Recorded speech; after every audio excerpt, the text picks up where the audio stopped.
रास्ते में चलते चलते कालू कौवे को एक मूंगफली मिल जाती है। कालू कौवा वो मूंगफली उठा लेता है और रास्ते में जाते जाते वो सोचता है, अगर मैं ये मूंगफली जमीन में दबा दूं तो मैं इसे एक मूंगफली से ढेर सारी मूंगफलियां ले सकता हूँ। ऐसे सोचते हुए कालू कौवा कबूतर के पास जाता है। यार कबूतर, मुझे ये मूंगफली मिली है, मैं इसे बोना चाहता हूँ, मगर मुझे ये नहीं पता कि मूंगफली पौधे के नीचे जमीन में लगेगी या पौधे के ऊपर। कालू, तुम्हें ये भी नहीं पता कि मूंगफली जमीन के नीचे लगती है। जब फसल पक जाती है तो इसका पौधा सूख जाता है और जमीन के नीचे से मूंगफली निकाल लेते हैं। फिर कालू कौवा सीधा चिड़िया के पास जाता है। चिड़िया, चिड़िया, मेरे पास मूंगफली है, चलो हम दोनों मिलकर मूंगफली की फसल उगाते हैं। जब फसल पक जाएगी तो हम इसे बांट लेंगे। चिड़िया भी मान जाती है। मैं आधी फसल लूंगी। आधी ही ले लेना, चलो हम काम शुरू करते हैं। फिर चिड़िया और कौवा जाकर मूंगफली बीजने के लिए जमीन को नरम करते हैं और मूंगफली को जमीन में दबा देते हैं। चिड़िया, अब मैं थक गया हूँ, बाकी का काम तुम करोगी। अब तुम इसे पानी दे देना और मैं घर जा रहा हूँ। ऐसा कहते हुए कालू कौवा घर चला जाता है। चिड़िया नदी से पानी लाती है और मूंगफली के बीज पर डाल देती है। ऐसे ही कुछ दिन गुजर जाते हैं और वहाँ एक मूंगफली का पौधा उग आता है, जिसे देखकर चिड़िया और कौवा बहुत खुश थे। चिड़िया, अब बहुत जल्द हमारे इस मूंगफली के पौधे पर मूंगफली लग जाएगी। कहाँ कहाँ लगेगी मूंगफली? यहाँ यहाँ पत्तों के पास। बस तुम काम ध्यान से करो, मैं तुम्हें मूंगफली ज्यादा दूंगा। जाओ अब पानी ले आओ, हमारा पौधा सूख रहा है। चिड़िया नदी से पानी लेने चली जाती है। हो, मासूम बेचारी चिड़िया, ये क्या जाने कि मूंगफली तो जमीन के नीचे लगेगी, जिसे मैं पकने के बाद जमीन से निकाल लूंगा और चिड़िया को कुछ भी नहीं मिलेगा। चिड़िया पानी ले आती है और पौधे को डाल देती है। कुछ दिन और गुजर जाते हैं। अब पौधा सूख रहा था, जिसे देखकर चिड़िया बहुत परेशान थी। कालू भैया, मैं हर रोज मूंगफली के पौधे को पानी देती हूँ, मगर ये पौधा दिन ब दिन सूख ही रहा है। और इसके ऊपर तो अभी तक एक मूंगफली भी नहीं लगी। शायद ये पौधा ही खराब है। हमने ऐसे ही इतनी मेहनत की। हम कुछ दिन और इंतजार करेंगे। अब तुम जाओ और नदी से पानी ले आओ। चिड़िया नदी से पानी लेने चली जाती है।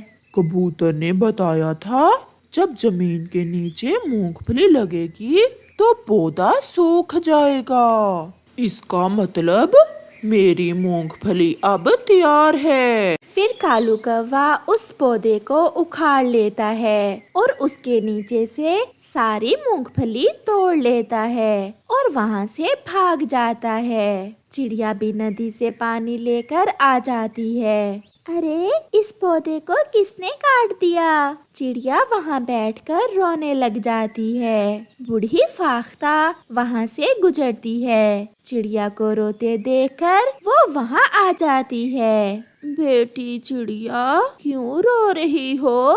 चिड़िया रोते हुए बूढ़ी फाख्ता को सारी बात बताती है। बेटी चिड़िया, वो कौवा बहुत चालाक है। मूंगफली पौधे के ऊपर नहीं, बल्कि जमीन के अंदर इस पौधे की जड़ों में लगती है जो कौवा तोड़ कर ले गया है। उसने तुमसे झूठ बोला था कि मूंगफली पौधे के ऊपर लगेगी। अब तुम घर जाओ और फिर कभी कौवे का विश्वास ना करना। फिर चिड़िया रोती हुई घर चली जाती है। मैं फिर कभी भी उस काले कौवे का विश्वास नहीं करूंगी। ये काला कौवा हर बार मुझे धोखा देता है। चिड़िया घर जाते हुए ऐसे सोच रही थी। घर जाकर कालू कौवा एक मूंगफली खाता है जिसका स्वाद उसे अच्छा नहीं लगता।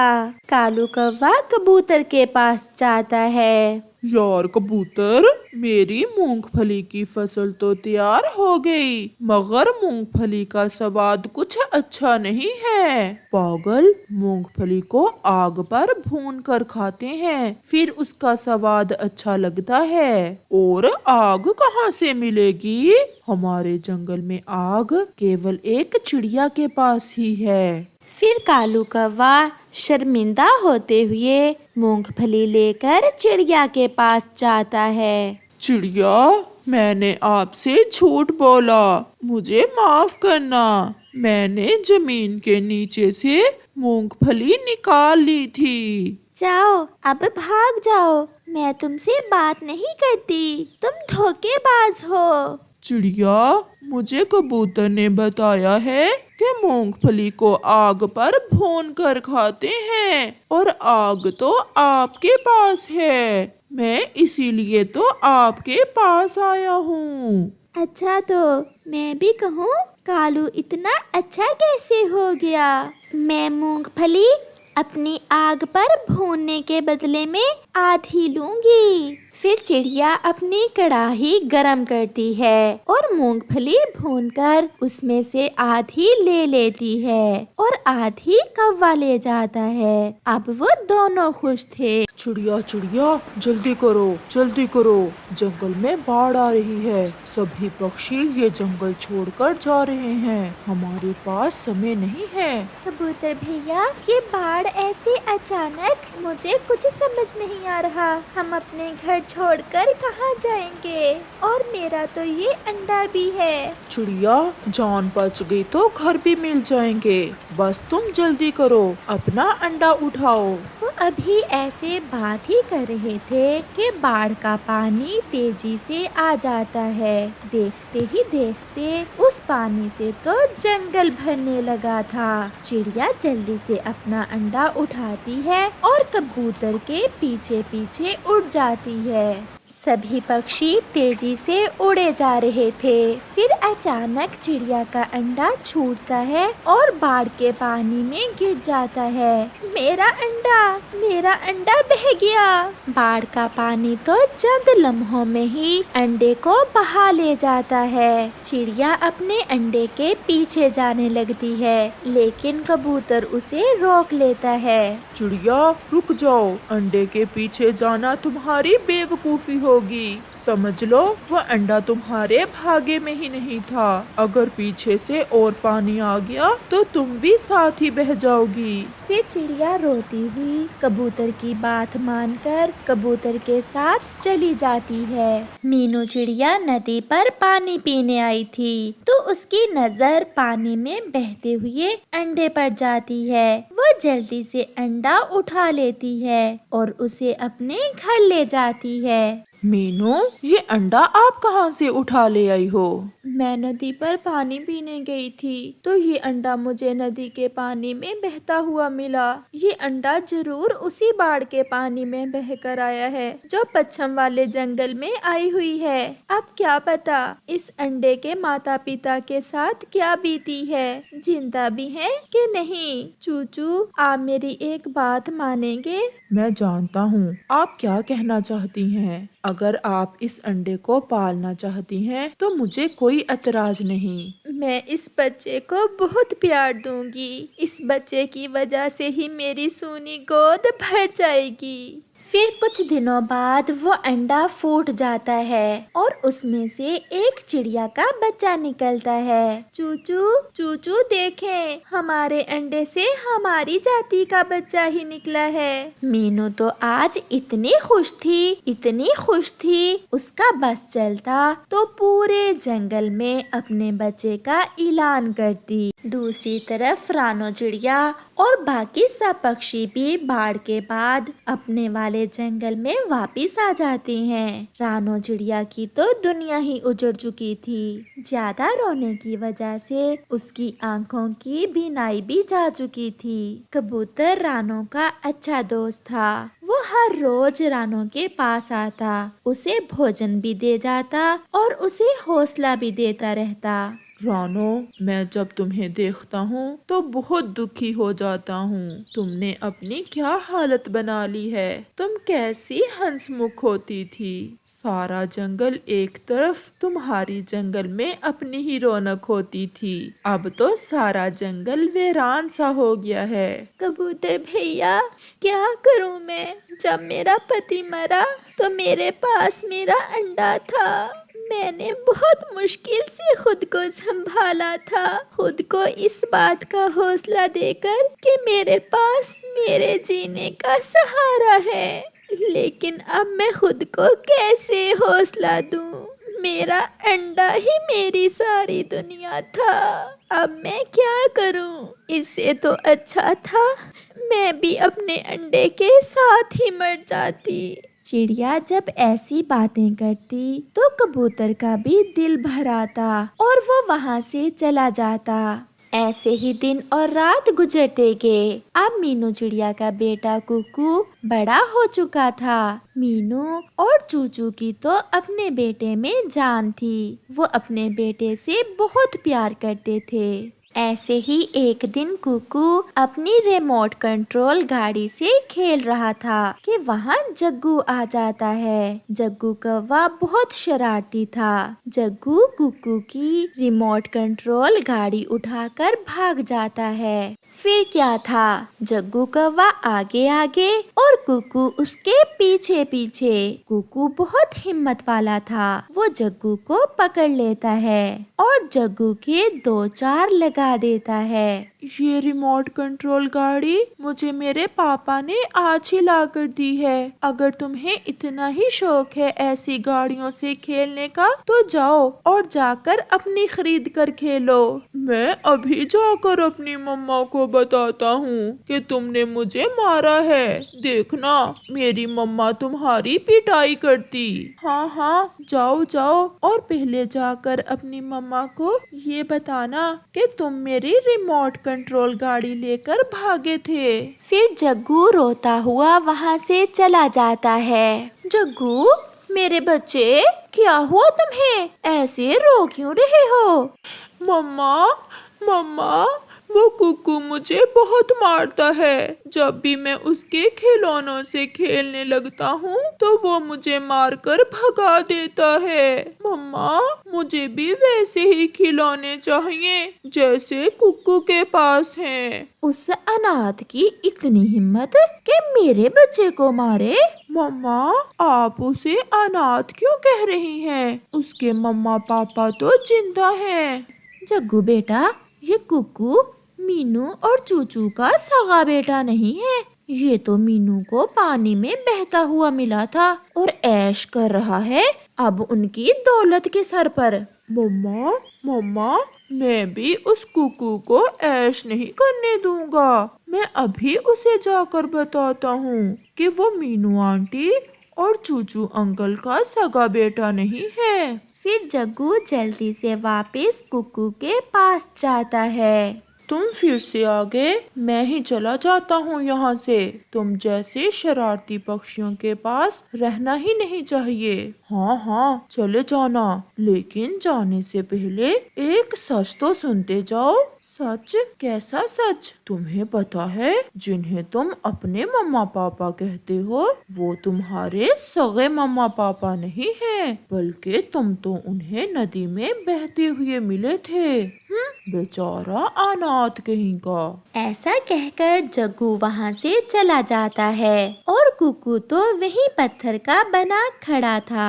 उसे तो अपने कानों पर विश्वास ही नहीं आ रहा था। कुछ देर बाद कुकू अपने घर वापस जाता है और चुप करके बैठ जाता है। कुकू बेटा, क्या हुआ है? आप ऐसे उदास होकर क्यों बैठ गए हो? बेटा, आप ठीक तो हो?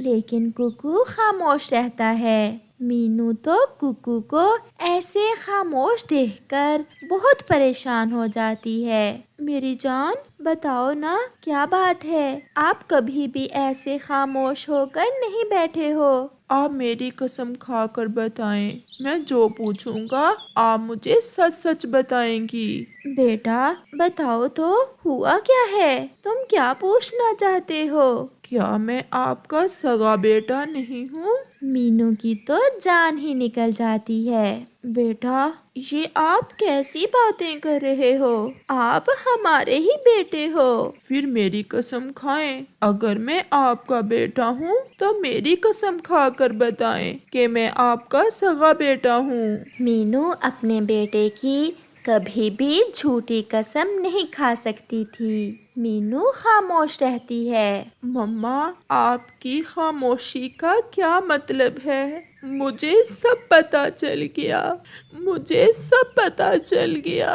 कुकू रोता हुआ घर से बाहर निकल जाता है। चूचू भी पीछे खड़ा सब सुन रहा था। मीनू कुकू के पीछे जाने लगती है तो चूचू उसे रोक देता है। मीनू, इस समय तुम कुकू के पीछे मत जाओ, उसे इस समय कुछ समझ नहीं आएगा, लेकिन आने वाला समय उसे सब समझा देगा। कुकू सीधा गोरी कव्वी के पास जाता है। आंटी, आप बताएं, आप तो सब जानती हैं, मैं किसका बेटा हूँ? कुकू बेटा, मैं तुमसे झूठ नहीं बोलूंगी। मैं ज्यादा तो नहीं जानती, लेकिन मुझे इतना पता है कि पिछले साल पश्चिम वाले जंगल में बाढ़ आई थी और तुम उसी बाढ़ के पानी में बहकर इस जंगल में आ गए थे और मीनू ने तुम्हें उठा लिया था। मीनू तो बे औलाद थी, उसने तुम्हारे माता पिता को ढूंढने की बजाय तुम्हें खुद ही रख लिया।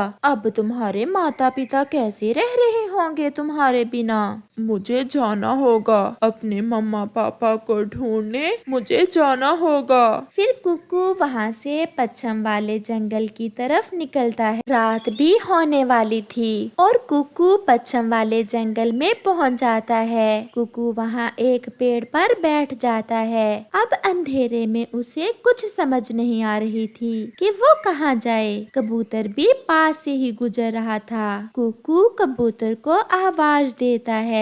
कबूतर अंकल, मेरी बात सुने। कबूतर कुकू के पास आता है। कहो बेटा, क्या बात है? तुम मुझे इस जंगल के नहीं लग रहे। कहाँ से आए हो बेटा और कहाँ जाना है आपको?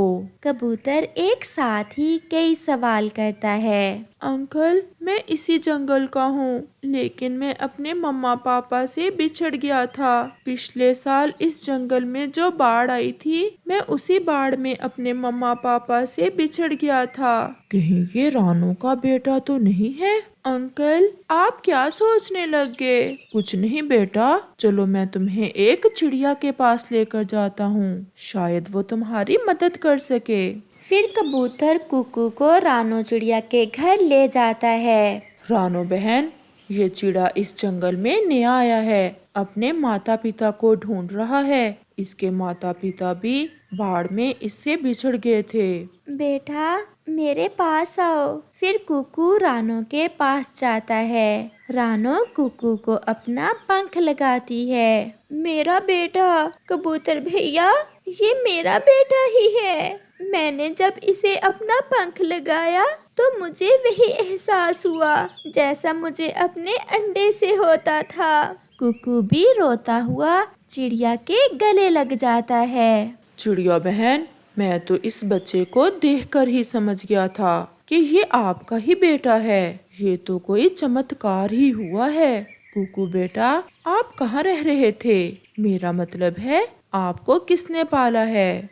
फिर कुकू कबूतर और अपनी मम्मा को सारी बात बताता है, जिसे सुनकर रानो बहुत खुश भी थी और उदास भी। चिड़िया बहन, क्या हुआ? आप एकदम उदास क्यों हो गईं? कबूतर भैया, वो चिड़िया बहुत अच्छी होगी जिसने मेरे बेटे को इतने अच्छे से पाला है। संतान को खो देने का दर्द क्या होता है, मुझसे बेहतर कोई नहीं समझ सकता। मैं मीनू को कभी दुख नहीं दूंगी। कुकू बेटा, मैंने आपको जन्म जरूर दिया है, लेकिन बेटा, जिसने तुम्हें इतने प्यार से पाला वही तुम्हारी असल माँ है। तुम जाओ बेटा, अपनी माँ के पास जाओ। लेकिन मम्मा, मैं आपको भी अपने साथ लेकर जाऊंगा। मैं आपको अकेला नहीं छोड़ सकता। रानो, कुकू ठीक कह रहा है। तुम इनकार मत करना। अब मैं भी तुम्हें दुखी नहीं देख सकता। आपको कुकू की बात मानना होगी। फिर रानो चिड़िया भी अपने बेटे और अपने दोस्त कबूतर की बात मान लेती है। मीनू भी बैठी रो रही थी और चूचू उसे चुप करवा रहा था।